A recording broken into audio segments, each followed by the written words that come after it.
Hello everybody, Neagat here. Today I am bringing you a match of Littlewargame on Jade Wadi in the top left. You have myself playing the red pieces, and then my opponent to the bottom right of this map is a guest playing the blue pieces.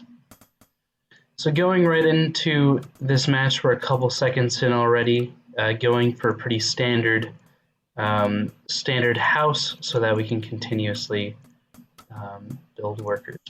Before we go too far into this video, in the description to this video, I'm going to leave a link to a tournament that you guys can join and participate in. One of the local YouTubers of the Littlewargame community is hosting a tournament, and if you'd like to go join him, there will be a link in the description for that to happen.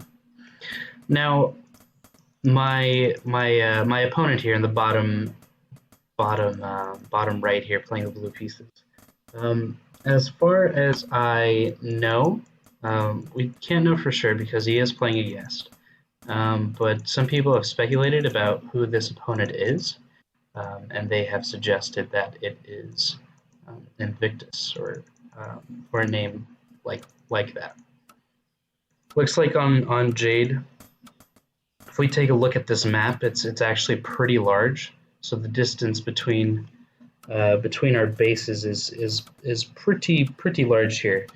And so for larger maps that kind of focus a lot more on macro instead of earlier rushes and that kind of things, you tend to see more macro focused play in the sense of getting more bases, in the sense of going for bigger production. And so that kind of, like, I know on maps like Ravage that are a little bit smaller, those maps tend to become more micro dependent, having smaller skirmishes going on. So as you can see, just finished building my first castle as well as my opponent, and we're both going for 2 dens at this point. And pretty standard early game for beast play. Beast play being, you make as many workers as you can. You get a den, you get a house. You keep making workers. You get a castle. Then you get 2 den. Then you get your wolves out. I like to get this house right away. That way I don't become supply blocked at any point, even though it is pretty early. But that's okay. We can see in the middle of the map here, we're about to have our units collide and skirmish against each other.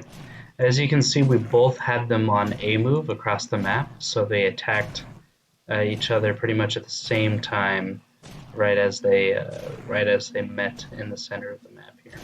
I see that he has another wolf unit coming in, so I micro my wolf back. I allow for space to micro this out. And the kind of the point of wolf is to get the best surround possible.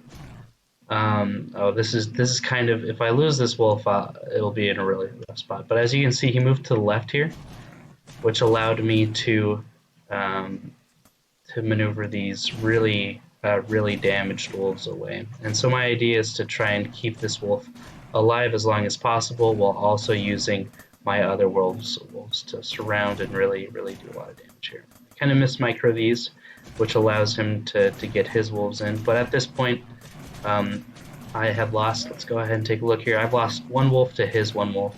I'm doing a pretty good job of trying microing out this fight. As you can see, I'm constantly producing. I'm adding another den here to produce some more wolves, and my opponent is he's not doing that. He's actually saving up. He's used his good micro to make sure that he doesn't need to get more wolves, and thus he can save up, especially as wolves have the ability to regenerate their health back. It looks like he goes for a 3rd base here, continuously putting the pressure on my opponent does a really good job of continuously making sure that this pressure is going on. At this point, he does not recuperate, but reassemble, take inventory of where his position is at. For me, myself personally, I am also trying to save up for this third base. Don't really know where he is in terms of macro, which is why I send this wolf to scout and really see if he has 3 bases. I know that if he does have more bases than I do, I'm in a rough spot because usually in beast play it's all about trading units and maybe taking inefficient trades, but you win trades by being able to lose more resources and having a bigger economy. So at this point, when he comes down or he tries to come up this ramp, I had a pretty good surround to start with. I get some good damage on some of these units. He's really forced to leave. I scout at this point. I know that he has a third base. I was able to scout that out a little bit earlier and check that out. At this point, I'm going for my first fortress. I'm already thinking about possibly going up to dragons and using dragon play in a good situation. We've both teched up to snakes, but he's the very first one to get the snake tech. And so for me, this is a pretty good surround. I think if I would have had more snakes in this specific battle, I probably would have done a better job about being alive. But as you can see, a lot of my wolves here are already pretty low. And then keep the fact that I kept fighting here was pretty rough. I know that a lot of his wolves are low, but it was all about finding better concaves, microing this up a little bit better, and then seeing that some of my wolves are on yellow health instead of my opponent's green health wolves.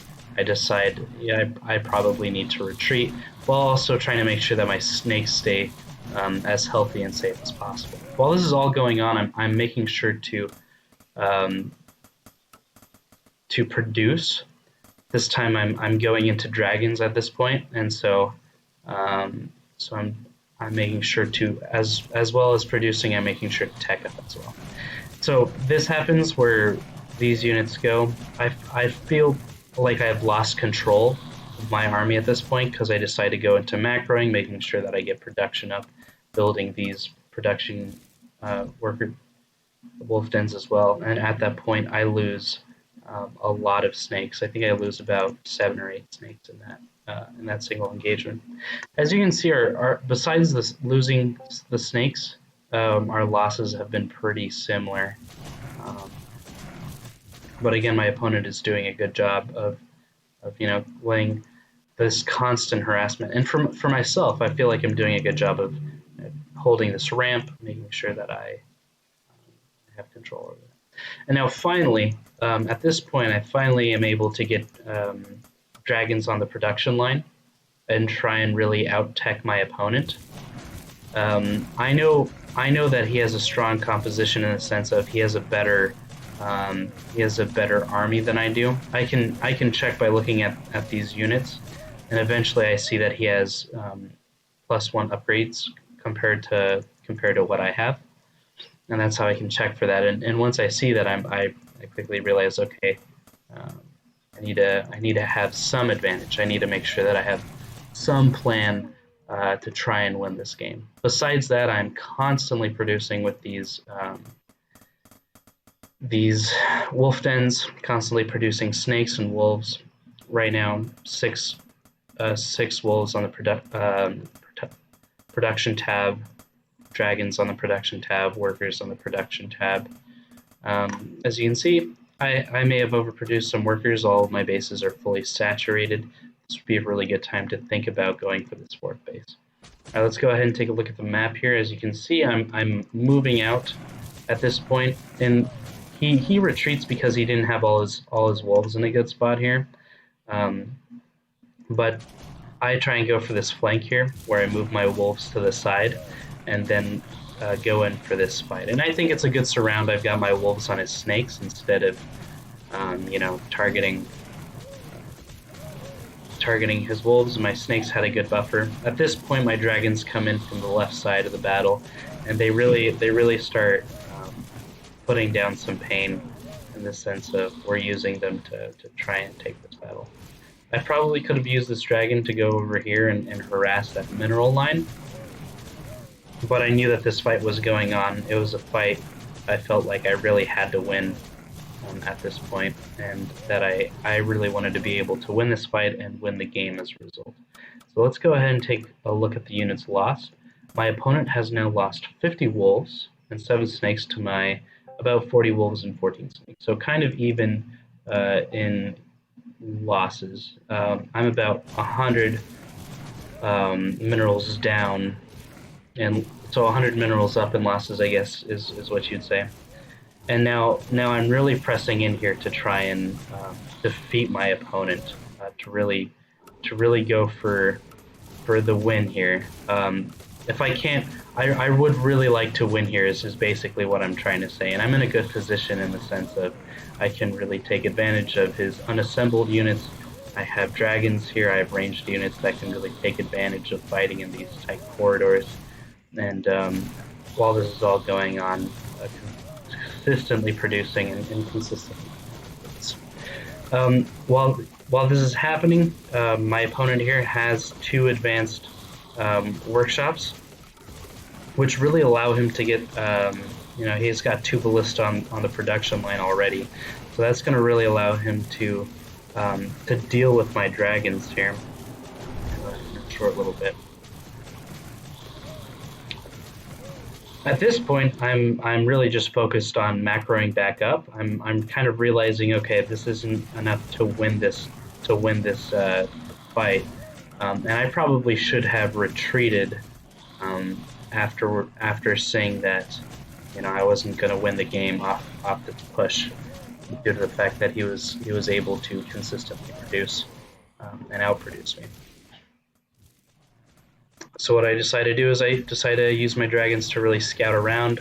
I go into a harassment style where I want to use these units to go up here to his 4th base, harass his 4th base, harass his 3rd base, really force him to be in a tough spot by defeating him in detail. While this is all going on, you know, making sure to produce, because I've got my buildings on hotkeys, and trying to keep my minerals low at the same time. While that's going on, I have upgrades. There they are. So I'm going for 2 attack upgrades. That way my units are more capable of killing his. As you can see, I fight here. He's got a tower defending this, so essentially all I'm doing is harassing his tower, kind of throwing away those units, but the idea is eventually I would be able to kill this base due to harassment and run-bys, and I think that's what I try and do with these units here. Constantly producing. I feel like at this point I've overproduced wolves. Probably 1-2 snakes for every wolf you have, because snakes can attack when they're not in physical contact with the opponent's units. So my opponent really goes for a move out here. Oh, he does an excellent job microing his ballista and using them to really take out my dragons here. Just fantastic play by my opponent. As you can see, you know, constantly going for this push, this end game idea, and trying to win the game as a result. For me, it's just a matter of getting things organized. I have 2 wolves over here doing some harassment and fighting this, trying to fight this whole army off. And as you can see, taking that bad engagement was not only terrible for me because it was really bad. It wasn't bad. It was terrible because now I really have no staging area where I can reassemble my army, where I can really go up against a massive or a larger army than I currently possess. And so what's going to happen is I'm going to have ragtag units that are around the place, and I kind of have to figure out how am I going to use these ragtag units to defeat his his assembled army here. So I have to kind of struggle and deal with that. I think if I were to play this game again, when I moved out, right, I was probably right over here. I was using my dragons to harass, as always. Once I realized I wasn't going to win, I probably should have backed out, probably moved towards a different base, and then try to take a better engagement. At this point, my opponent is trying to, he's trying to basically trying to take away all my ways to produce war, to make war, taking out my economy, thus taking out my production, thus taking out. So overall, really great game by my opponent. In the bottom right, playing the blue pieces, played absolutely fantastic. Thoroughly enjoyed the ability to get to play Beast and to try harassment, to try and tech up, beat him at the wolf snake race. All right, guys. Well, if you enjoyed this video, please leave a like in the please leave a like on this video. And I make daily content for Littlewargame, so if you want to subscribe and keep watching what I do, go ahead and subscribe, and I'll see you in the next videos. All right, guys. Bye.